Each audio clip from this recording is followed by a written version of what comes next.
Ya. Buenas tardes, muchachos. Bueno, siguiendo con las exposiciones, continuamos con lo que es abordaje retrosigmoideo. Bien, bueno, para recordar un poco, bueno, que el abordaje retrosigmoideo, pues, sería un sinónimo o similar a lo que es el terional, pues, ¿no? En la parte anterior y media, dado que es bastante versátil y nos permite abordar diversas patologías, pues, a este nivel. ¿Ok? También se conoce como, pues, como la abordaje suboccipital lateral, o también como el asterional. En realidad va a depender mucho de la variante en dónde se incida el trépano, y qué patología es la que se quiere abordar. ¿Okay?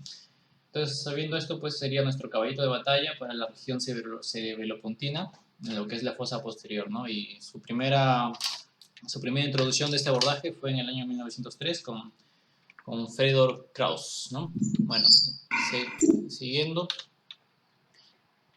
Ay, espérate, no sé qué pasa. Ya.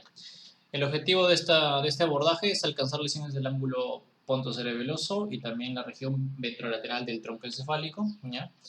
En función de toda la anatomía que ya nos han estado describiendo bastante bien, muy bien los residentes menores, ¿no? Las patologías a tratar con este tipo de abordaje son los siguientes, ¿no? Neurinoma del acústico, meningiomas petroquivales, los tumores epidermoides, cordomas, condromas, quistes, incluso metástasis a esta zona que son más infrecuentes, ¿no? Otra cosa bastante común, bueno, relativamente frecuente, ¿no? Las neuralgias trigeminales, espasmo hemifacial, glosofaringio, que vamos a ver cada uno o por qué arteria es la que se produce, ¿no? Y lesiones vasculares pues, de la circulación posterior, ¿no? Aneurismas, malformaciones, entre otras, que puedan encontrarse aquí en esta región anatómica. Bien, eh, tener en cuenta que las estructuras de exponer van a ser las siguientes. Los nervios craneanos del 5 al 11, ¿no? El cuarto también se llega a ver en realidad, ¿no? Pero se consideran estos principalmente. El 12 obviamente se reserva se tiene una mejor visión a través del far lateral que ya hemos visto. Bien. Eh, También se expone lo que es todo el tronco cerebral en su porción anterolateral, ¿no? La cara petrosa del cerebelo y su fisura cerebropontina, las arterias, las cerebelosas, tanto la superior, anteroinferior y la posterior inferior, ¿no? El conducto auditivo interno también en todo su trayecto, ¿no? En cuanto al posicionamiento, bueno, lo que se continúa aquí en nuestro país en realidad es el parven, ¿no? Probablemente hay algunos que sí hagan la posición semisentada como lo suelen hacer los argentinos, ¿no? Básicamente el doctor Campero pues es es el que más muestra casos con este tipo de posicionamiento, ¿no? Pero creo que en los pocos que yo he podido tener la suerte de ingresar, ¿no? Que han sido en parven, ¿no? Recordar que el posicionamiento de la cabeza va a tener una pequeña angulación hacia el piso o estar al ras del piso, ¿no? Dependiendo de la lesión que querramos abordar, ¿no? Y todo esto va a depender del complejo al que querramos abordar. Si es el complejo superior, eh, se deberá mantener al ras del piso, ¿no? De forma horizontal. Si es el complejo medio, se realiza una lateralización de 15 grados de la cabeza, como pueden ver en esta imagen, ¿no? Para poder tener como punto más alto el complejo medio, ¿no? Y 20 grados de repente quizá para lo que es el complejo inferior, ¿no? Que eso nos va a permitir siempre que esté el área que queremos trabajar en la zona más alta. Recordar que tenemos que ver bien todas las áreas de presión, ¿no? Del cuerpo al momento de colocarlo en esta posición al paciente, ¿no? Sobre todo el brazo contralateral, las piernas, las rodillas y los tobillos, ¿no? Algo que se menciona como un punto que puede ser usado, ¿no? Ya depende de cada cirujano, es la colocación de un drenaje lumbar, ¿no? Como lo coloca el doctor Aaron Cohen, ¿no?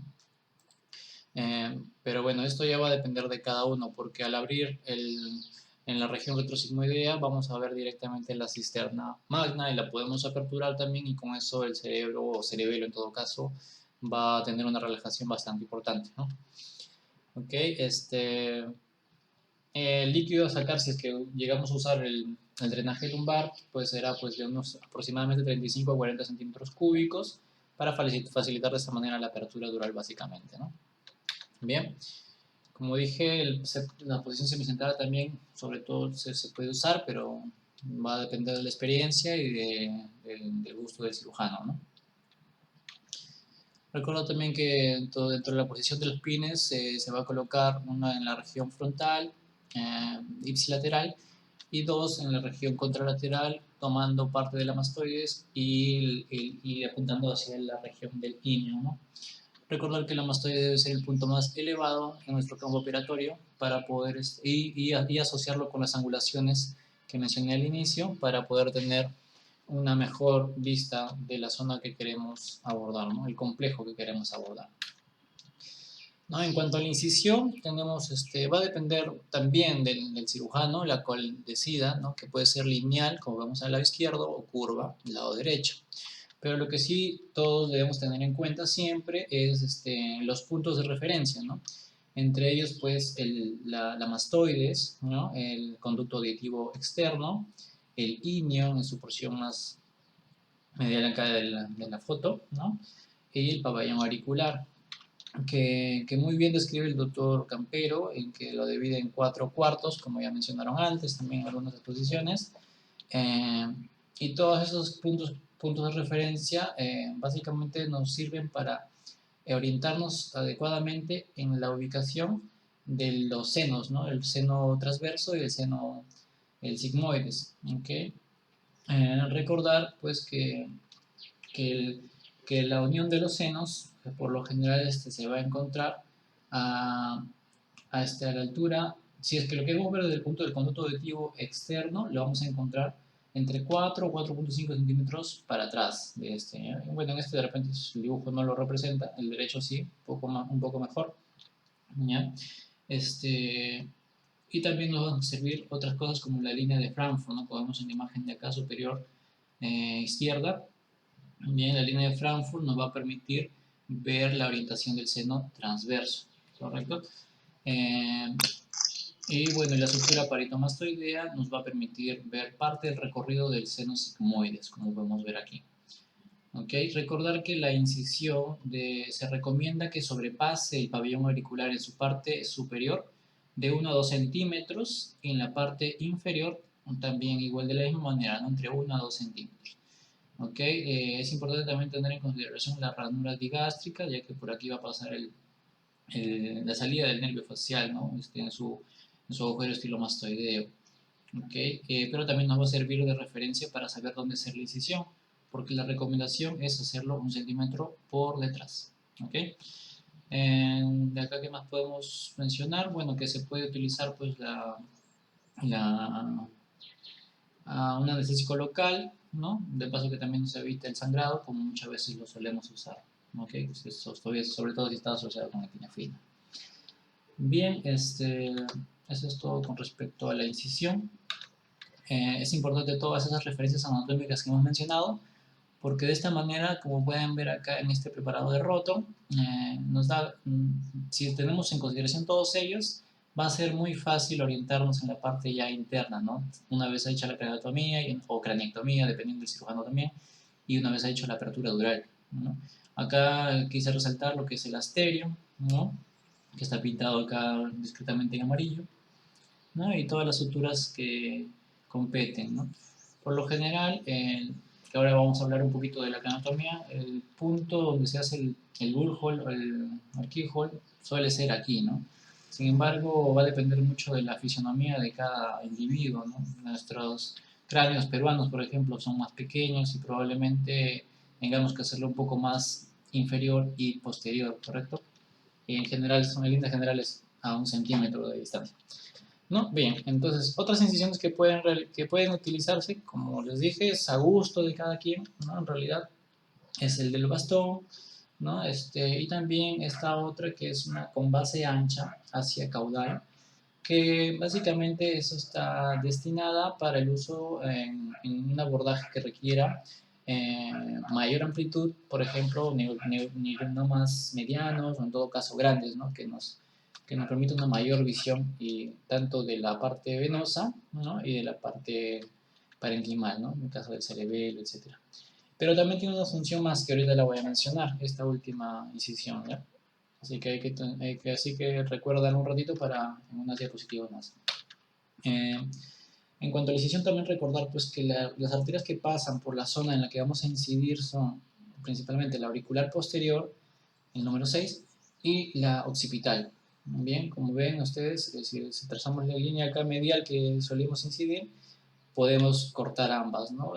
Obviamente que la gran mayoría de veces no ocurre nada, ¿no? Pero recordar pues, que la arteria auricular posterior va a irrigarnos la parte posterior del pabellón auricular, ¿no? Y la arteria occipital, toda la zona posterior, parietal, occipital, ¿no? O sea, la parte muscular, etcétera, ¿no?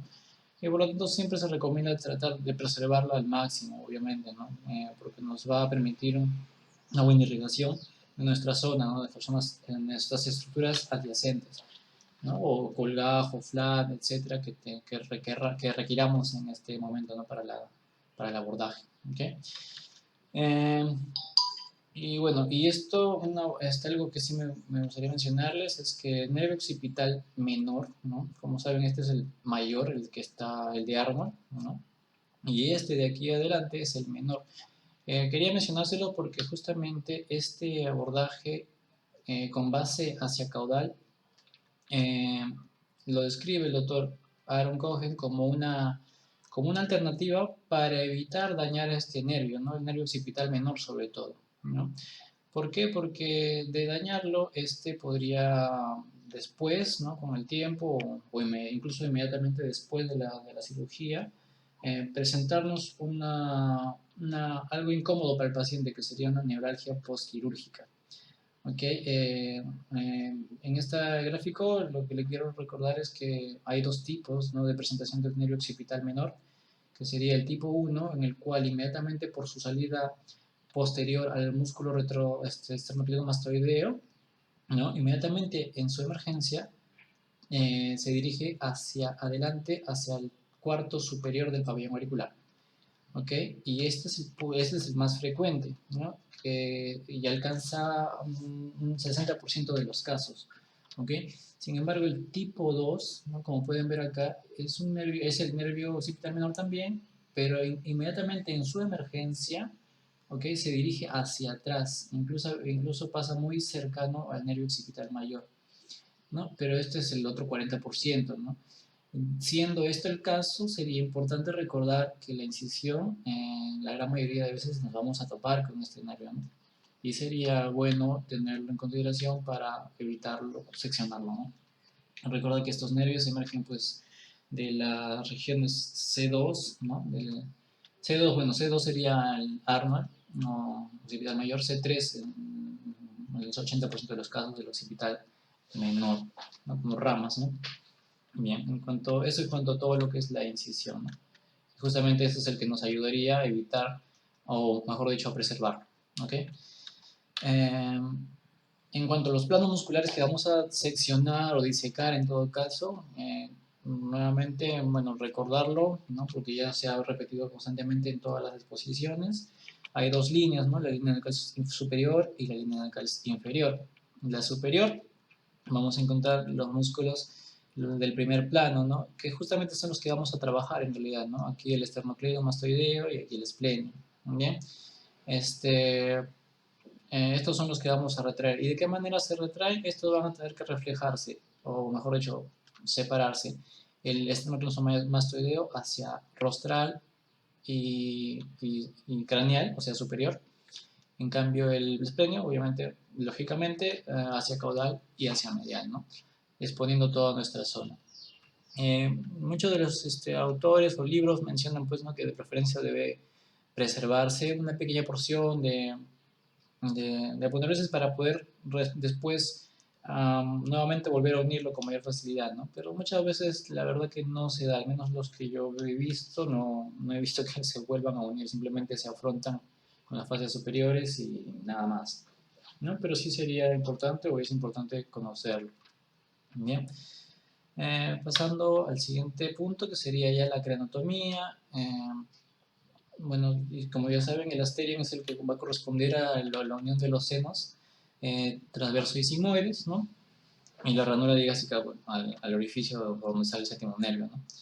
Y es ahí donde tenemos que estar atentos o tener cuidado, ¿no? Bueno, acá está paso a paso lo que se hace en la incisión de piel, la desperostación, ¿no? Hasta mostrarnos el cráneo, y siempre tener en cuenta las venas emisarias, ¿no? La vena emisaria que va a estar cercano a o bien a las suturas, porque es invariable en realidad, o bien a las suturas, o bien cercano a la apófisis mastoides, debe ser inmediatamente controlado. Y bueno, entonces hay que tener cuidado con la vena emisaria, ¿no? Porque recuerden que esta va directo al seno sigmoides, ¿no? Y justamente su no coagulación o no, no taponamiento nos puede conllevar a la embolia aérea. ¿Ok? ¿Qué más acá? Ya, bueno, se retira todos los tejidos hasta ver el plano óseo, ¿no? La retracción, como tengamos, ¿no? Acá también es muy similar con hilos, ¿no? Con suturas, y bueno, hasta poder evidenciar las suturas, ¿no? Y sobre todo el asterion, como vemos acá a este nivel. Acá está volteado, vamos a rotarlo para poder verlo mejor, que sería de esta manera, ¿no? En el plano de la derecha vemos acá la mastoides, aquí la ranura digástrica, que sería igual que esta imagen. La vena emisaria en este caso no se ve con claridad. Bueno, acá hay una venita, acá hay un orificio, podría haber sido en esta cirugía, ¿no? Y es la que tenemos que taponar con cera de hueso rápidamente, ¿no? Se realiza el burr hole o el keyhole. La gran mayoría de casos se realiza justo en el asterion, ¿no? Pero algunos autores también me recomiendan, pues, ¿no? Hacerlo 1 centímetro inferior y posterior para evitar darnos justo con la unión de ambos senos, ¿no? ¿Ok? Bueno, se hace el trépano, ¿no? Como pueden ver ahí. Y se hace la craniotomía o bien con una cuchilla de corte lateral o bien con una fresa esférica, ¿no? A gusto del cliente, ¿no? del médico en realidad. Bueno, en promedio, la craniotomía clásica retrosigmoidea se describe con un tamaño de diámetro de 5 centímetros. ¿Ya? Sin embargo, pues en los tiempos ya actuales, ya dado el expertise, dado la experiencia de los cirujanos, ya se puede realizar mediante el uso de keyholes, ¿no? Y de 2.5 centímetros como máximo incluso. Bien, esto se debe ampliar obviamente según la necesidad que tenga cada cirujano para su patología abordarse, ¿no? Voy a apagar el micro. Ya está. ¿Ok? Y se puede hacer pues o bien con fresado o bien con pues una gubia, ¿no? Como pueden ver en las imágenes. Por acá vamos a entrar la mastoide, por si acaso, ¿no? Con la gubia también se puede realizar la ampliación según lo que demande, ¿no? Recordar pues que una vez hecha la craniotomía, este es un preparado cadavérico, se pueden abrir las celdillas de la mastoides, las cuales rápidamente se deben taponar con cera de hueso, ¿no? En nuestro hospital al menos, algunos de los cirujanos tienen una costumbre, creo que es buena, ¿no? De que la mezclan con un poco de vancomicina o algún otro antibiótico en polvo si es que lo tienen a la mano, así que podría ser una buena opción. Y de forma que evitamos las fístulas del LSR, ¿no? En estos casos. Nótese también que aquí en este preparado cadavérico y en realidad también en pacientes in vivo se puede ver una mayor transparencia en lo que es el seno sigmoides, ¿no? Respecto al seno transverso que casi ni se ve, ¿no? Bueno, me olvidaba mencionarles que el objetivo de esta craniotomía debe ser exponer todo el área de trabajo, incluyendo los senos en sus bordes inferior del seno transverso y posterior del seno sigmoides, ¿no? Bueno, regresando a esta transparencia que les mencionaba, es más lúcido, o es más evidente en la parte del sigmoides, por lo tanto, es aquí donde tenemos que tener mucho más cuidado, ¿no? Al momento de estar haciendo la craniotomía, sea con cuchilla de corte lateral o sea con fresado, de no dañarlo, ¿no? Porque de lo contrario podríamos tener un sangrado de muy difícil control a veces, ¿ok? ¿Qué más les puedo mencionar acá? Bueno, nada más, ¿no? Los músculos se retraen, como están viendo ahí. Y bueno, y luego ya se pasa a lo que es la apertura dural, ¿no? La apertura dural clásicamente se realiza en forma de C invertida si es que es el lado derecho y una C clásica si es el lado izquierdo, ¿no? Y bueno, y se sigue el recorrido de los senos, ¿no? Que por acá estaría el seno transverso, por acá estaría el seno sigmoides, ¿no? Y se realiza una C invertida y se retrae la dura madre. Recordar que es importante irrigar esta dura madre una vez retraída o reflexionada, ¿no? Dado que se puede deshidratar, sobre todo si las cirugías son muy prolongadas, ¿ya? Y al momento de resecarse a veces pueden tener problemas para poder volver a reunir o a cerrar esta dura, ¿no? ¿Okay? Pero también, bueno, pueden tener otras formas de apertura, ya va a depender de cada quien, a gusto, preferencia o comodidad de cada cirujano, ¿no? También pueden ser en forma de T, puede ser en forma de corona, puede ser en forma de un euro, ¿ya? Puede ser en forma de euro o forma de C invertida de la clásica que ya hemos mencionado, ¿eh? Bien, continuando. Entonces, una vez ya abierto la dura madre, ¿no? Nos tenemos que enfocar en los complejos neurovasculares a los que queremos nosotros abordar, ¿ok? Ya se mencionó en la exposición previa, ¿no? De Diego, que lo ha hecho bastante bien, muy bien, ¿no? Tenemos que los complejos se dividen en tres porciones, ¿no? El superior, el medio, inferior, y para hacer breve, simplemente para no estar repitiendo otra vez, puntualmente el superior nos va a interesar lo que es la cerebrosa superior y los nervios craneales 3, 4, 5. Medio, la AICA y los nervios craneales 6, 7 y 8. Y el inferior, la pica y los nervios craneales 9, 10, 11, bueno, y 12 se reserva para lo que es el far lateral, ¿no? Pero también están incluidos en la porción inferior.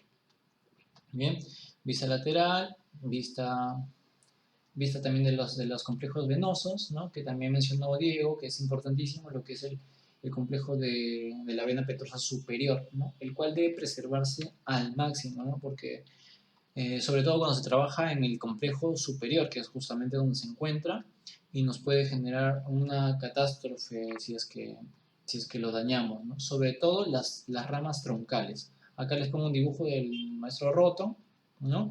En la que se ven las ramas troncales de todo el complejo venoso petroso superior, ¿no? Y en el fondo ven que está pasando el quinto nervio, ¿no?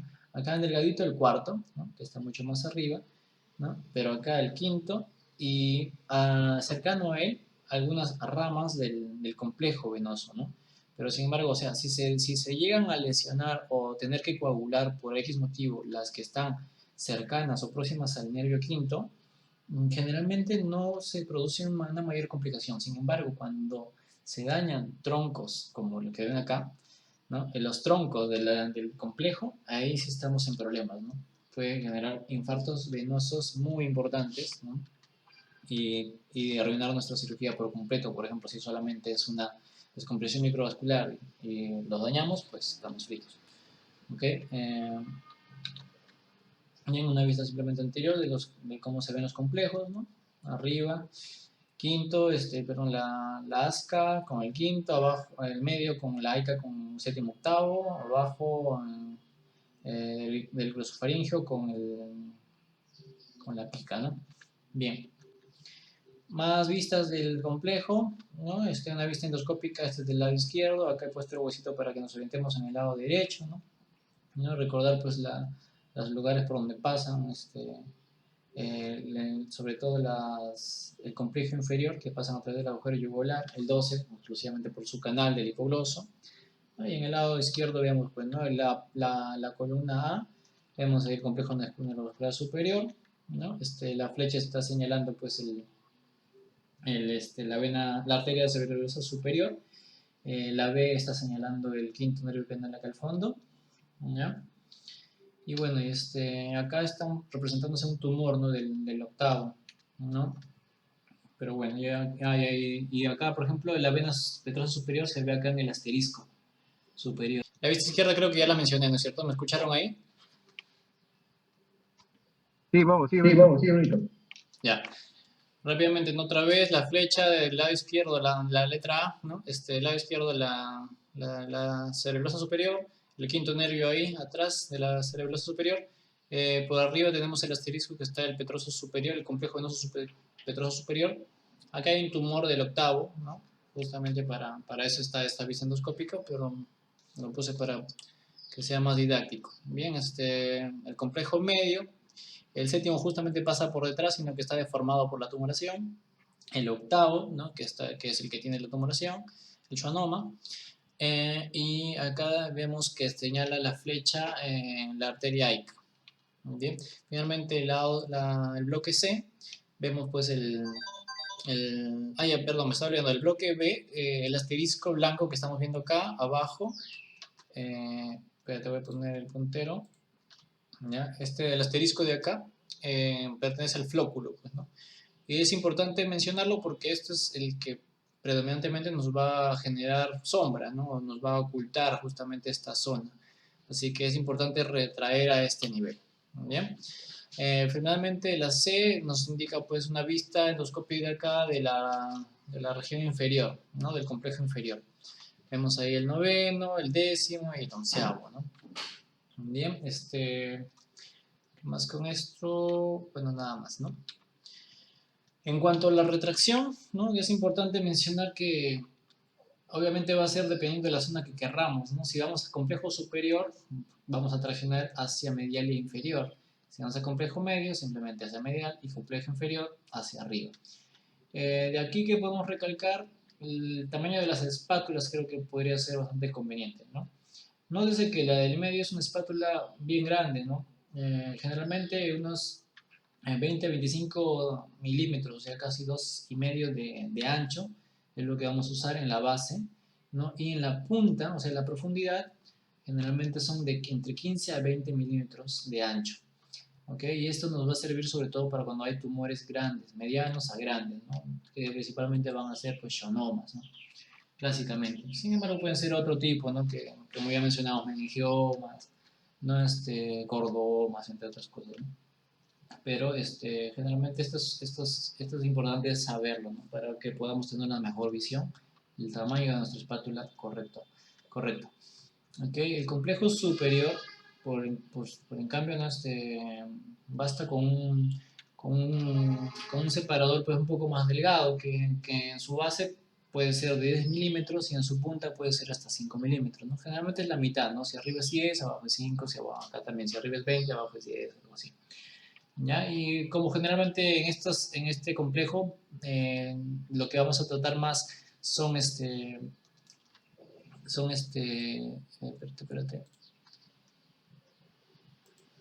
son por ejemplo de compresiones musculares, ¿no? En algunos casos, claro, puede haber un schwannoma del quinto, ¿no? En ese caso de repente podríamos optar por una un poco más ancha, ¿no? Como la del medio. ¿Ya? Un ratito. Ya, como la del medio.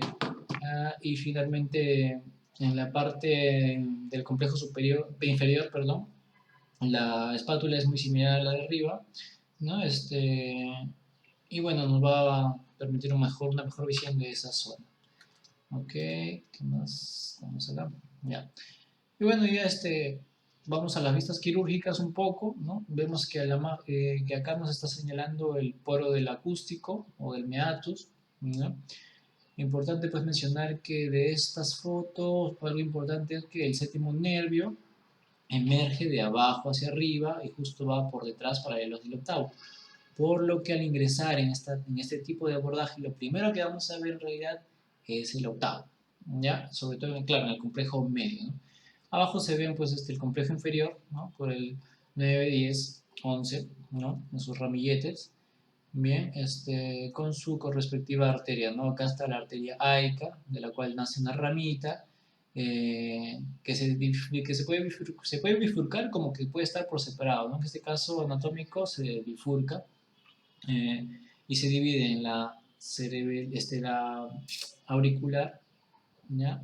La arteria auricular y en la arteria subarcuata. ¿Okay? Bueno, esta es la auricular timpánica, perdón. Y esta es la subarcuata. Bien, de estas dos, si es que hay alguna que tengamos que sacrificar por X motivos, puede ser la subarcuata. ¿Ya? Esto básicamente en lo que respecta a tumoraciones pues, del octavo, ¿no? Básicamente los schwannomas que suelen ser los que se meten hacia el canal, ¿no? O al meato. ¿Okay? La arcuata no pasa nada porque no va a irrigar mayor zona, ¿no? Pasa por toda la eminencia arcuata, irrigando pues parte de dura, parte del hueso, ¿no? Pero no genera mayor daño si es que la llevamos. Sin embargo, la auricular, ¿no? Mejor dicho, la timpánica, esta sí, ¿no? Si la dañamos, obviamente nos va a generar una sordera. Nótese acá la relación con el flóculo, ¿no? El flóculo acá tiene que traccionarse parcialmente para que podamos ver mejor esta, este complejo, sobre todo cuando vamos a tratar alteraciones a nivel del séptimo, ¿no? El séptimo, como pueden ver acá en la imagen de la derecha, eh, se ve la emergencia del séptimo. Esta emergencia, en realidad todas las emergencias de los nervios craneanos se conocen como, pues, como las entry zone, ¿no? Como las zonas de entrada. Ustedes se preguntarán, pero ¿por qué entra si sale, ¿no? Pero, si sale del tronco en realidad. Y bueno, yo también pregunto lo mismo en realidad, pero parece que es porque entra a la zona cisternal, ¿no?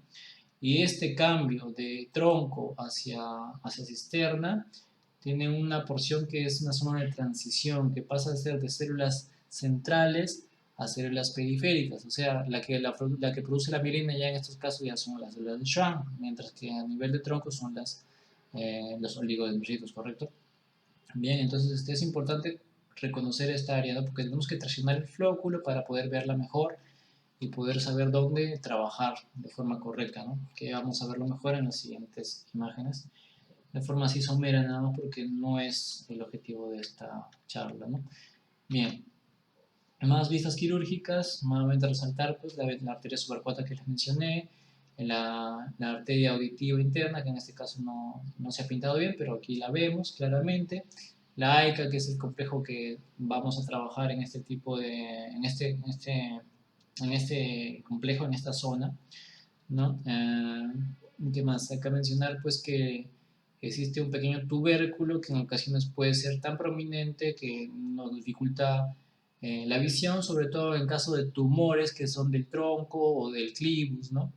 Sobre todo los meningiomas, por ejemplo. Y en estos casos, este tubérculo se puede drilar sin ningún problema porque no contiene ninguna estructura vital, nada de importancia en realidad.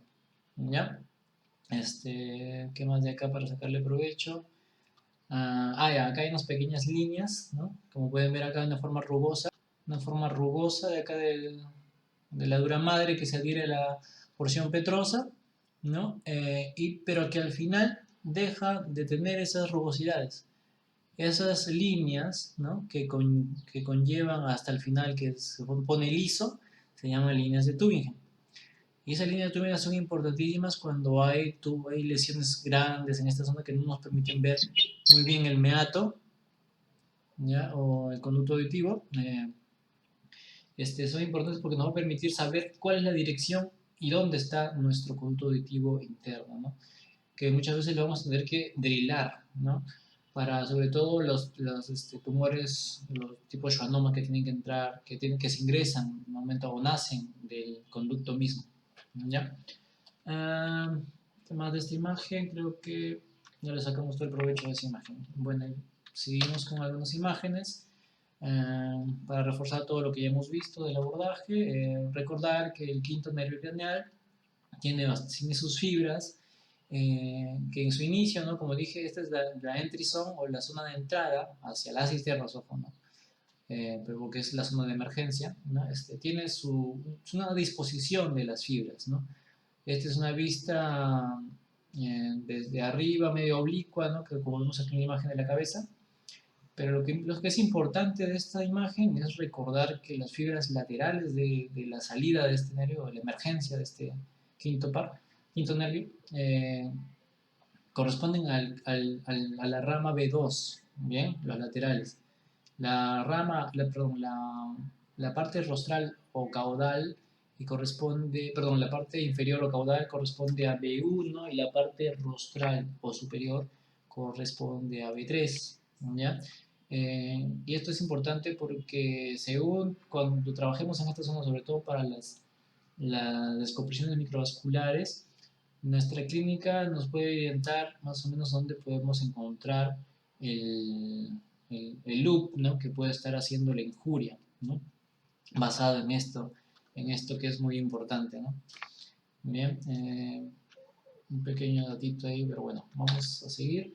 Eh, Recordar también cuando operemos esta zona, pues según lo que la patología que vayamos a tratar, siempre tener a la mano o en mente, ¿no? Nuestras clasificaciones, ¿no? En este caso, pues la de Hanover, la de COS, estas dos últimas son las de COS, para los tumores vestibulares, ¿no? Como se dan cuenta, la gran casuística a este nivel de retrosigmoideo es lo que es schwannomas, ¿no? Schwannomas vestibulares, que el quinto, pero también se utiliza este abordaje para meningiomas de la región petroclival, cordomas, claro, sarcomas, condromas, etcétera, ¿no? Bueno, recordar las clasificaciones, creo que ya bastante bien las conocen todos ustedes, así que no voy a andar mucho en esto, simplemente para que las recuerden, ¿no?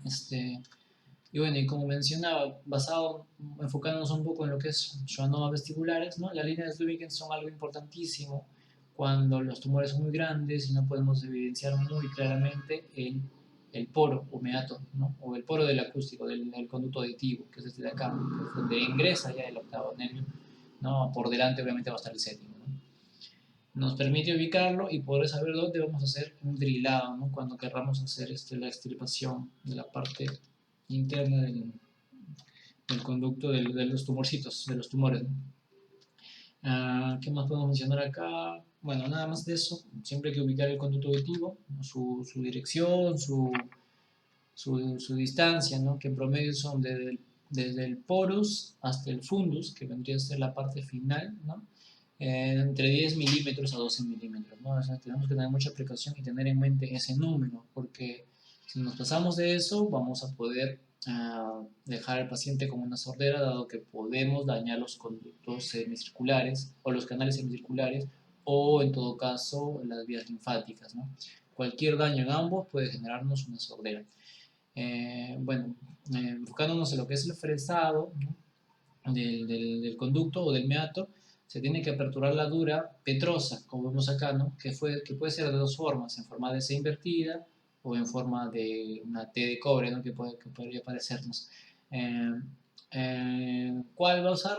¿Cuál se puede usar? La que guste en realidad, ¿no? Va a depender del expertise, lo que fácil que se le pueda hacer a cada cirujano, pero personalmente creo que la de forma de T podría dar un poco mayor de seguridad, dado que la parte lateral, hacia donde va dirigido los canales semicirculares, es tan angosto que nos obliga a hacer un fresado más delimitado, ¿no? Que podríamos usar este tipo para poder acordarnos de que no debemos drilar más de la cuenta.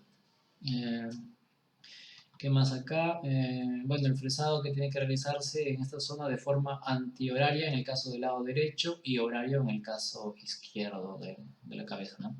O del abordaje, ¿ya? ¿Qué más aquí? Y una vez estando dentro, recordar pues la distribución de las fibras nerviosas en el conducto auditivo, ¿no? Como podemos ver acá, esto es una vista de adentro hacia afuera del lado derecho, ¿no? Tenemos acá el octavo, ¿no? En su porción vestibular superior, divididos por la cresta falciforme, ¿no? Y abajo pues la porción vestibular inferior.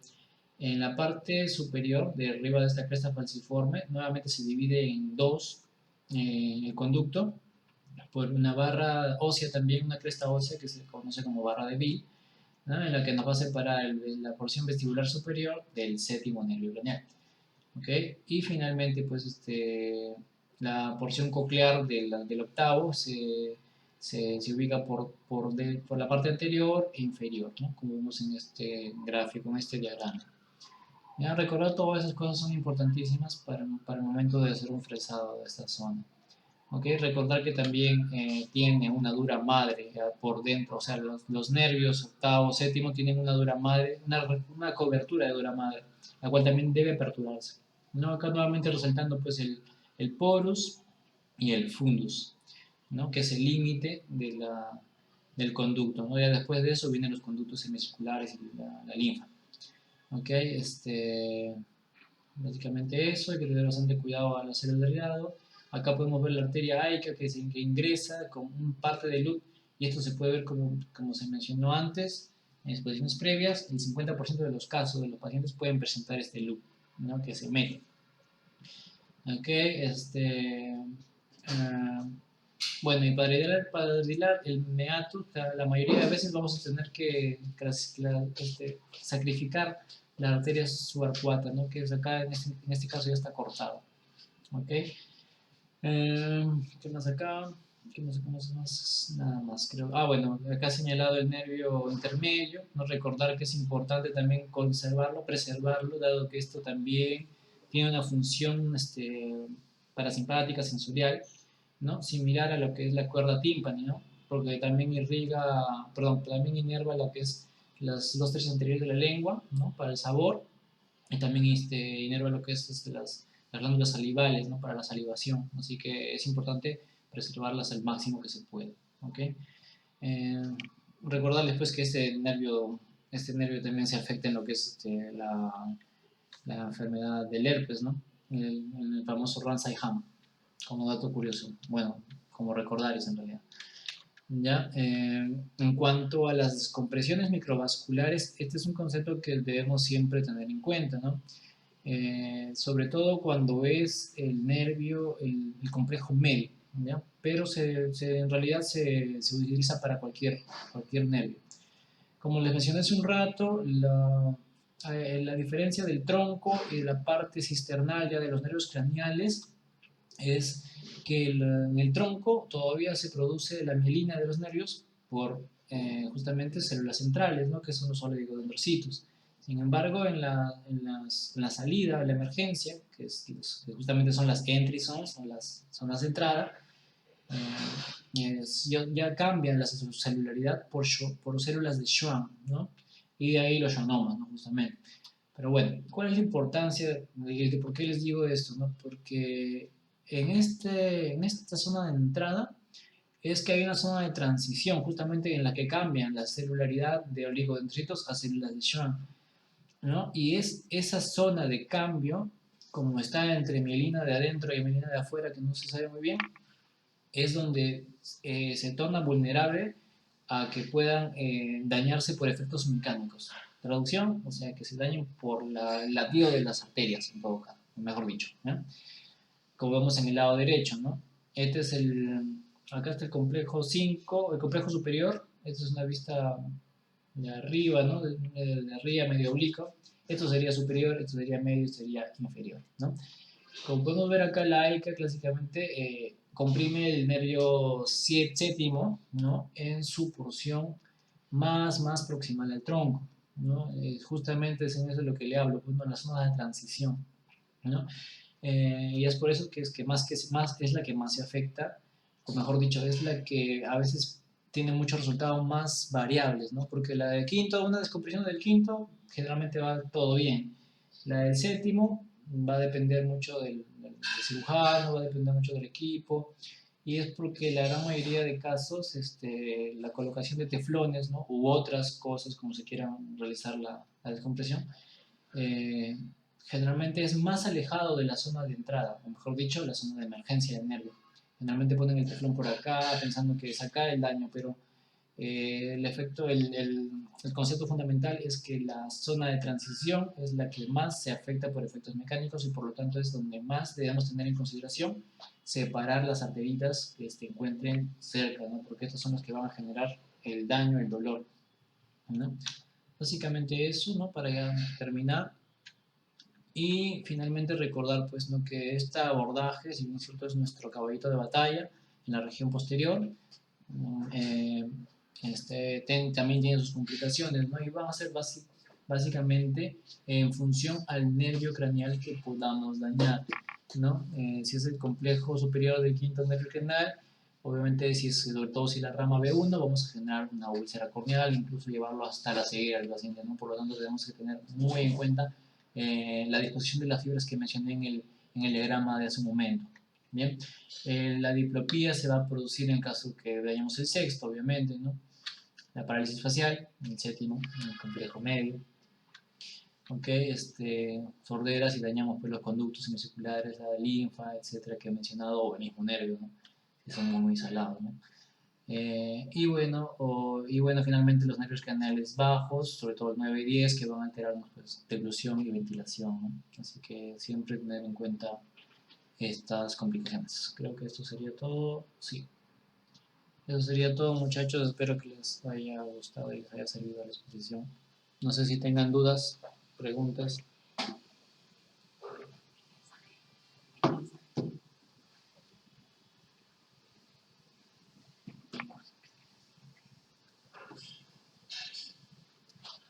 Hola. Bien, Brunito, Bien, bien, Brunito, bien. bien, bien. Sí, pues no sé, Sí, alguien que pues no sé, alguien tenga que tenga una una pregunta o algo. pregunta o algo.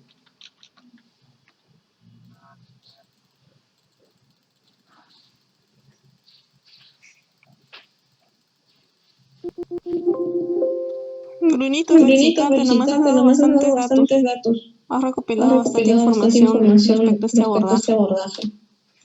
Gracias, doctora. Chévere. Perfecto, doctora Doctora Michelito. Michelito. Sí.